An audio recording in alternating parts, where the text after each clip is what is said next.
Good afternoon, everybody. Good to see all of you here today. Before I discuss the ceasefire with Iran, I have a quick update from the First Lady of the United States.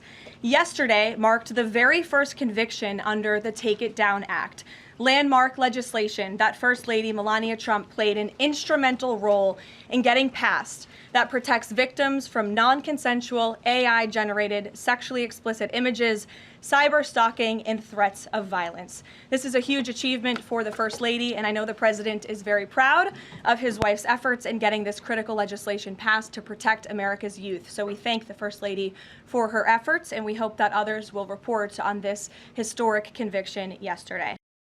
With respect to the two-week ceasefire announced by President Trump last night, this is a victory for the United States of America that the President and our incredible military made happen. From the very beginning of Operation Epic Fury, President Trump stated this would be a 4 to 6 week military operation to dismantle the military threat posed by the radical Islamic Iranian regime. Thanks to the unbelievable capabilities of America's war fighters, the United States has achieved and exceeded those core military objectives in just 38 days. The U.S. military destroyed Iran's defense industrial base, crushing the regime's ability to manufacture weapons that they and their proxies use to maim and kill Americans and terrorize the world.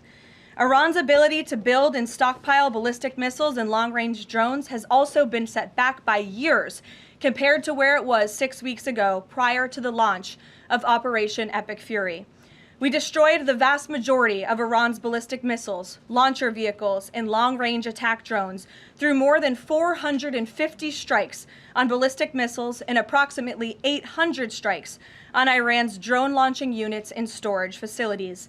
In total, more than 13,000 targets across Iran were struck. Again, this is in the matter of just 38 days. Meanwhile, the Iranian Navy was completely annihilated. The United States destroyed more than 150 naval vessels in total, including 16 entire classes of Iranian warships. Despite once being the largest undersea force in the Middle East, Iran now has 0 submarine vessels. 97% of Iran's once massive inventory of more than 5,000 naval mines has also been targeted and destroyed. Iran's air forces are functionally and operationally irrelevant at this point, after the United States maintained total air dominance over their country for weeks on end. To underscore the significance of this, before Operation Epic Fury, the Iranian Air Force would fly between 30 to 100 flights per day. Today, that number is 0. Iran's ability to fund and support its terrorist proxies has been greatly reduced. At this point, Iran can no longer distribute weapons to its proxies in the region. And most importantly, Iran will not be able to acquire nuclear weapons.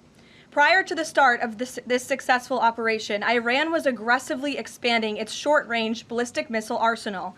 Through these weapons and its navy, Iran was attempting to build a military buildup around their country that would pose an imminent and existential threat to the United States military assets in the Middle East, our allies in the region, and ultimately the free world.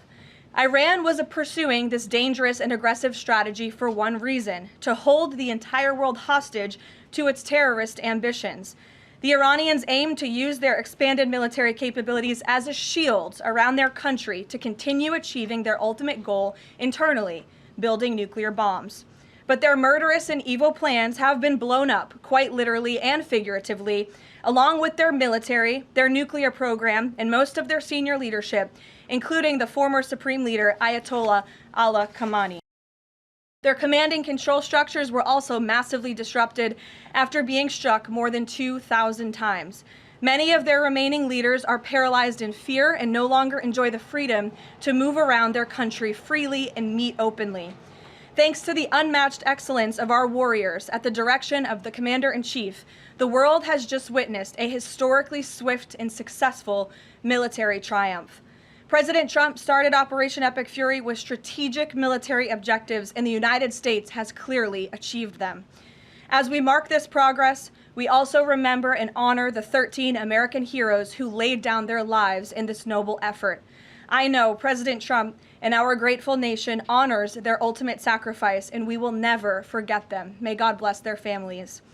The valiant efforts of all of our incredible service members created maximum leverage for the President of the United States, allowing he and his leadership team to engage in tough negotiations over the past couple of weeks that have now created an opening for a diplomatic solution and long-term peace in the Middle East.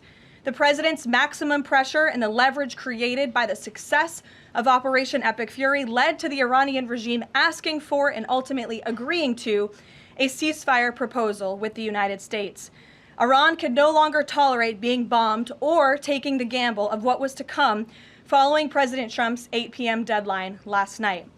Iran has agreed to open the Strait of Hormuz, and as the President said, we have received a proposal from the Iranians that has been determined to be a workable basis on which to negotiate. I've seen a lot of inaccurate coverage today from the media about these negotiations and these plans already. So let me be clear and correct the record. The Iranians originally put forward a 10-point plan that was fundamentally unserious, unacceptable, and completely discarded. It was literally thrown in the garbage by President Trump and his negotiating team. Many outlets in this room have falsely reported on that plan as being acceptable to the United States, and that is false.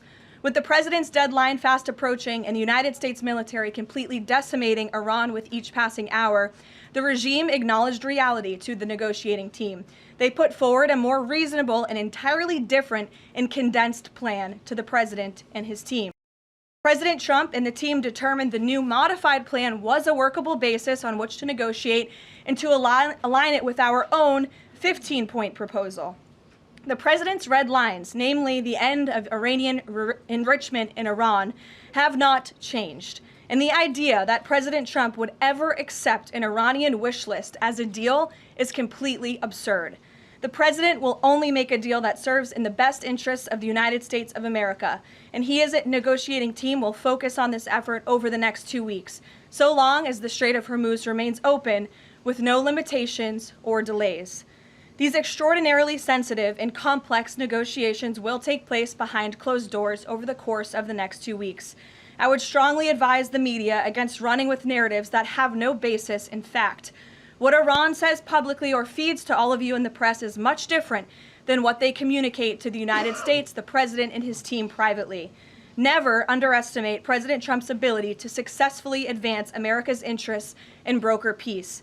President Trump has a proven track record of achieving good deals on behalf of the United States and the American people, and he will only accept one that puts America first. With that, I will take your questions today. I'm sure you have a lot of them. In our new media seat, we have Shane Harris with the AMAC Newsline. Shane, thank you for being here. Why don't you kick us off? Yeah, thanks for having me, Caroline. 2 questions for you. First, following the President's announcement of the ceasefire, if this is indeed the end of hostilities in Iran, what is the President's message to the American people about what was achieved for our country through Operation Epic Fury? Sure. I think I just laid out a significant portion of that in my opening remarks. 6 weeks ago, the President looked the American people in the eye directly, and he told them that he launched this operation to take out the imminent threat that was posed by Iran. And that threat has now been greatly destroyed. Their Navy, their missiles, their defense industrial base, and their desire and their plan to build a nuclear bomb inside their country is no longer going to be allowed, can no longer happen, thanks to the remarkable success of Operation Epic Fury over the course of the last 38 days. That has been absolutely achieved, and now we're moving into the next phase of this, which is a negotiating period to put some fine points on this and to hopefully broker an agreement that can achieve long-term peace in the Middle East. Yeah, and then second, what is the President's message to American seniors who have a much higher voter participation rate and they're likely to be a key swing vote in the midterm elections? Well, the President loves our seniors across the country. And as you know, the President signed the One Big Beautiful Bill, the Working Families Tax Cut last year, which greatly reduced taxes on Social Security for our seniors. In fact, thanks to the Working Families Tax Cut, nearly 90% of seniors will no longer pay tax on their Social Security. That's a huge win for our seniors and also for our middle class and working families across the country with the no tax on tips provision and the no tax on overtime. Next week is tax week. You'll hear a lot from the President about how his policies have benefited the American people, and I'm proud to report that the President will be traveling next week to the great states of Nevada and Arizona to tout this historic accomplishment over the course of the next week. Thank you for being here, Shane. Gabe. Iranian state media is saying that Iran has now closed off the Strait of Hormuz today in response to Israeli attacks on Lebanon. What's the White House response to that? And you just listed many military successes. I understand that. But strategically, how is the administration arguing that Iran does not have more economic leverage than it did before the start of the war? Sure. Well, with respect to the first reporting out of Iranian state media, the president was made aware of those reports before I came to the podium. That is completely unacceptable. And again, this is a case of what they're saying publicly is different privately. We have seen an uptick of traffic in the Strait today, and I will reiterate the president's expectation and demand that the Strait of Hormuz is reopened immediately, quickly and safely. That is his expectation. It has been relayed to him privately that is what's taking place, and these reports publicly are false. Karoline, the president yesterday threatened that a whole civilization would die if a ceasefire deal wasn't reached, understanding that Iranian leaders have previously said death to America. But why is it appropriate for the president of the United States to use that kind of language when talking about civilian targets? And was the president mocking Islam by signing off his True Social post over the weekend, praise be to Allah? Wouldn't that antagonize Muslim allies across the world? Well, I understand the questions about the president's rhetoric, but what the president cares most about is results. And in fact, his very tough rhetoric and his tough negotiating style is what has led to the result that you are all witnessing today. Iran publicly acknowledging last night that they have agreed or that they wanted this ceasefire with the United States because they no longer could tolerate being bombed by our very powerful and lethal military, and that they have committed to the reopening of the Strait of Hormuz, which the president will hold them accountable for, and it's something the administration is closely monitoring in real time. Danny. Should the world not take his word seriously? The world should take his word very seriously in understanding that the president is always most interested in results. And it was the Iranians who backed down, not President Trump. He said that they would face very grave consequences, as you just laid out, by the 8 p.m. deadline if they did not agree to reopening the Strait of Hormuz. And what did they do last night? They agreed to reopen the Strait of Hormuz.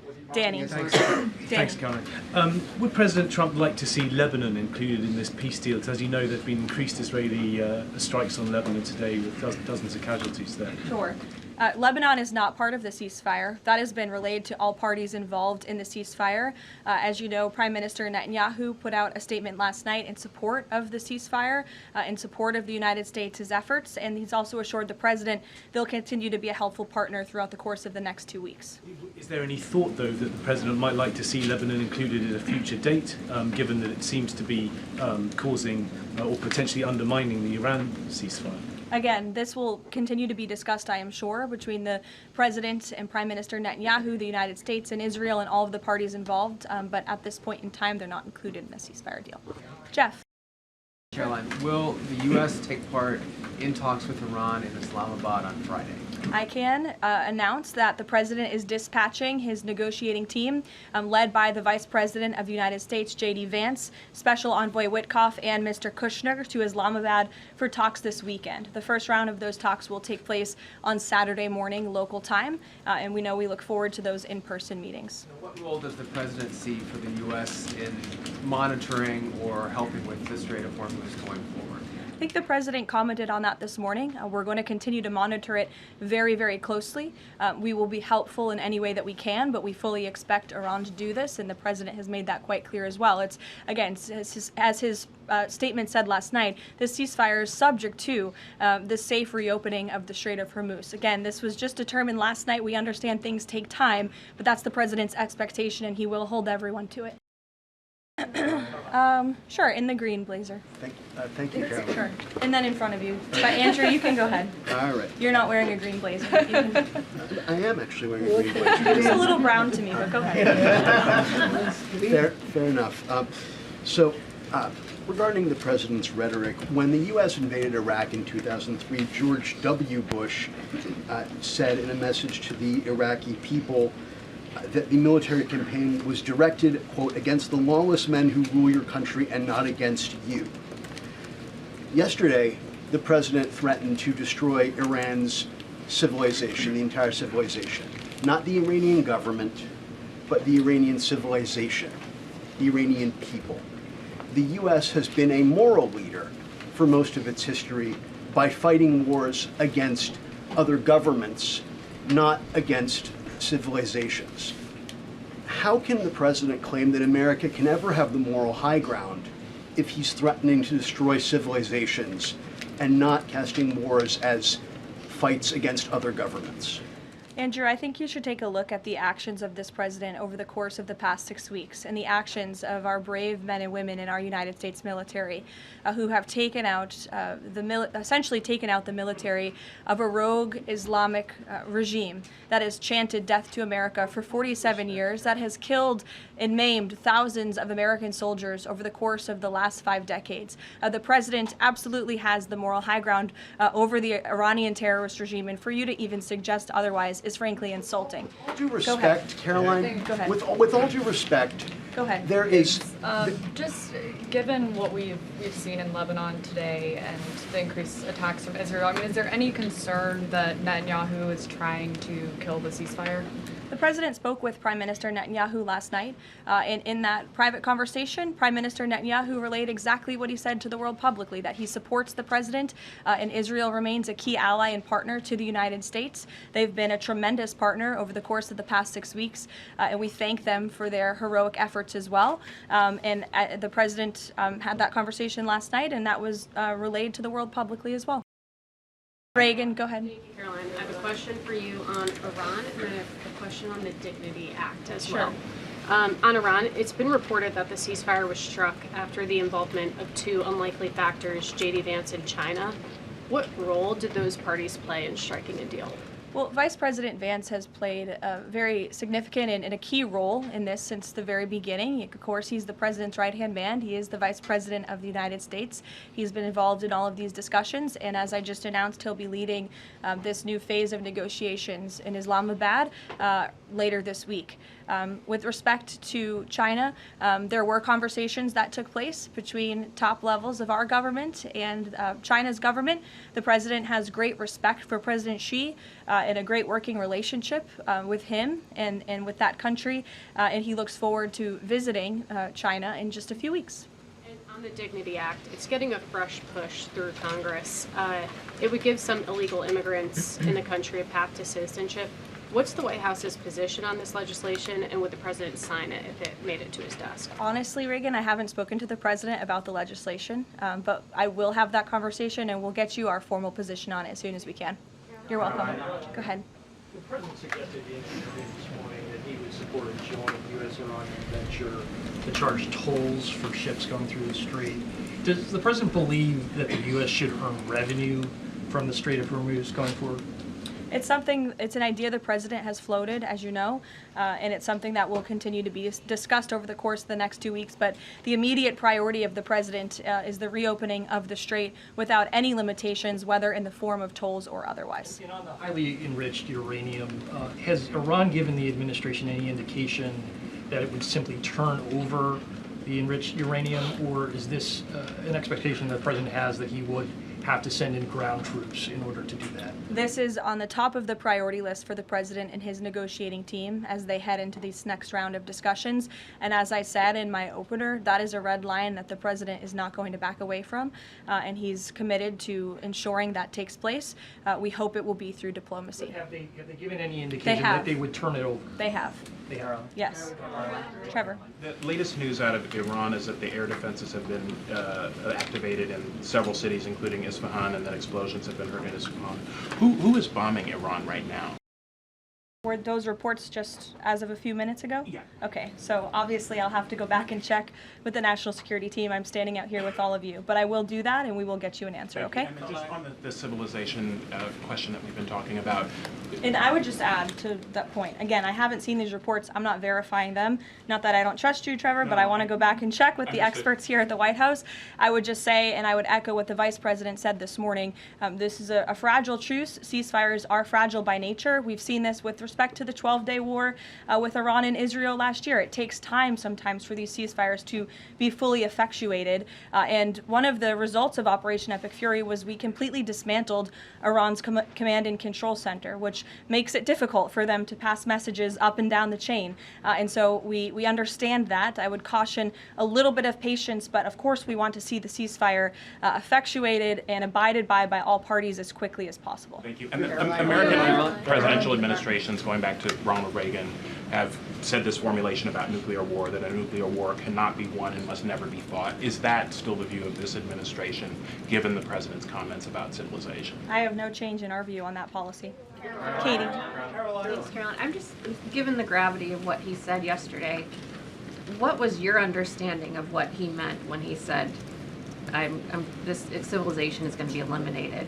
I think it was a very, very strong threat from the President of the United States that led the Iranian regime to cave to their knees and ask for a ceasefire and agree to reopening the Strait of Hormuz. So it was a very strong threat that led to results. And as the Secretary of War stated at the Pentagon this morning, it was not an empty threat by any means. The Pentagon had a target list that they were ready to hit go on at 8 p.m. last night if the Iranian regime had not agreed to open the strait, which they did, and I think that's something we should all be grateful for. The United States is a moral leader in the world, given that I was asked this exact same question by your colleague Andrew in the back, and I think, again, the insinuation by anyone in this room that Iran somehow has the moral high ground over the United States of America is insulting, considering the atrocities that they have committed against our people and our military over the past 5 decades. John. Go ahead. Thanks a lot, Caroline. 2 questions for you. One has to do with a statement, a joint statement put out this morning by some of America's European allies, our NATO allies. And in that joint statement, they said regarding the Strait of Hormuz, our governments will contribute to ensuring freedom of navigation in the Strait of Hormuz. What's the administration's reaction to that joint statement? Does that smooth things over when the president meets with NATO Secretary General a little bit later this afternoon? I have a direct quote from the President of the United States on NATO, and I will share it with all of you. They were tested and they failed. And I would add, it's quite sad that NATO turned their backs on the American people over the course of the last 6 weeks when it's the American people who have been funding their defense. As you know, President Trump will be meeting with Secretary Ruta in a couple of hours here at the White House, and I know he looks forward to having a very frank and candid conversation with him. And then secondly, in regards to this conflict, 38 days, as you pointed out, President Trump has said that there's been regime change. Has that regime change led to more freedoms for the Iranian people? I think that's a question that's being asked a little bit too early, John, and we hope that is the case, but it's something that has yet to be seen. Eamon. Caroline, on this question of tolling by the Iranians in the Strait of Hormuz, I've heard you talk about a number of red lines that the president has in this negotiation, but I haven't heard you say that Iranian tolling in the Strait of Hormuz is a red line. Would it be acceptable to the United States at the end of all this if the Iranians are able to charge tolls in the Strait of Hormuz? I think the president was very clear and simplistic in his language last night in his Truth Social post, where he said that this ceasefire is subject to the free, safe, and immediate reopening of the Strait of Hormuz. That's very plain language, and it should be taken at face value. You mean free to charge? Carrie, go ahead. Without limitation, including tolls, yes. Carrie. A quick follow-up on the tolling. Why would the U.S. allow Iran to collect tolls from the Strait of Hormuz? That's not something that we've opposed for a number of years now. Again, that's not something we've said that we've definitively accepted. The joint venture is something that was proposed by the president, but he was very clear in his statement last night. He wants to see the strait reopened immediately without limitation, and that's something we're going to hold them to. Yes, second question. On family and friends in Iran. I myself am Iranian, and I've been talking to them through the blackout. One of my family members yesterday said goodbye to me. So what message should we be sending Iranians when they message me saying what should they be doing right now? How should they stay safe? Because they really don't know what to do. I think the president's main priority, in my main priority as his spokeswoman is to make sure that clear messages are sent to the American people, of course, which is my job today.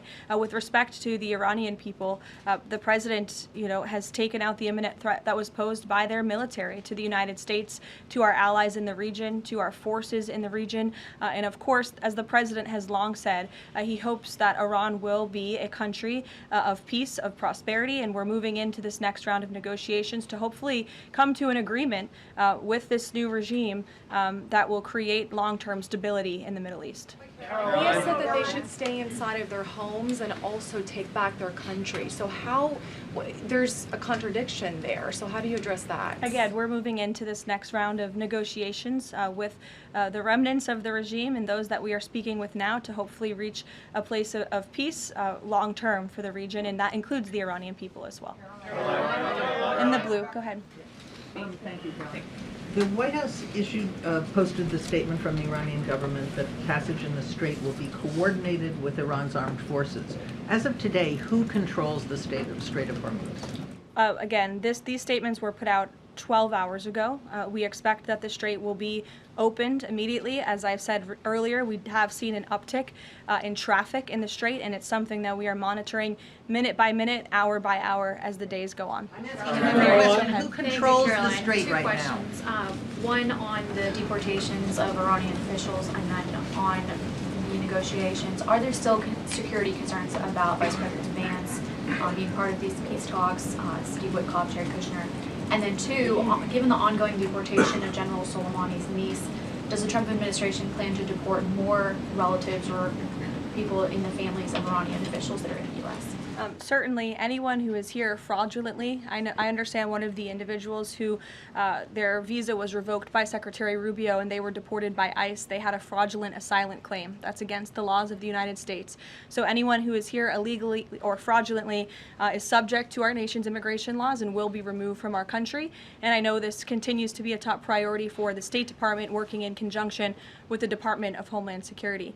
With respect to the safety of the Vice President, we fully trust the United States Secret Service to do their job, to keep the Vice President and the President's negotiating team safe. They do a tremendous job, and we fully trust them to do that. Karoline. In the back, go ahead. Thank you, Karoline. The President has said Cuba is next. What's the message to the American people regarding Cuba, and what can Cubans expect in relation to this statement? Well, look, I think when President Trump said that, and he later clarified after making that statement, that he meant the Cuban regime is bound to fall. Their country is very weak. They're in a very weak position economically, obviously, financially. The Cuban people are fed up with their government, as they should be. And these talks and discussions continue to happen at the highest level of our government. I don't have any updates or announcements for you with respect to Cuba policy today. Good to see you. Thank you, Karoline. Secretary Hegseth said this morning that U.S. troops would be sticking around. Can you expound upon that, what we should expect from U.S. troops in theater for the next 2 weeks and beyond? I would defer you to the Pentagon for any specifics on assets that have been in place in the Middle East, but take the Secretary at his word, and also the President has reiterated this as well in his own words, that we're not going to move anything immediately. Again, this is a 2-week ceasefire where we hope at the end, and we expect at the end, we'll have a good agreement between the United States and Iran, but in the meantime, we're going to ensure that our military is always at the ready of the Commander-in-Chief. I'll take a couple more in the back. Sure. Thank you. Thank you. On NATO, I'll take your question. Go Thank you, ahead. Karoline. On NATO, can you tell me, is the United States still considering withdrawing from NATO? Is that still a possibility? It's something the President has discussed, and I think it's something the President will be discussing in a couple of hours with Secretary General Ruta, and perhaps you'll hear directly from the President following that meeting later this afternoon. Thank you, everyone.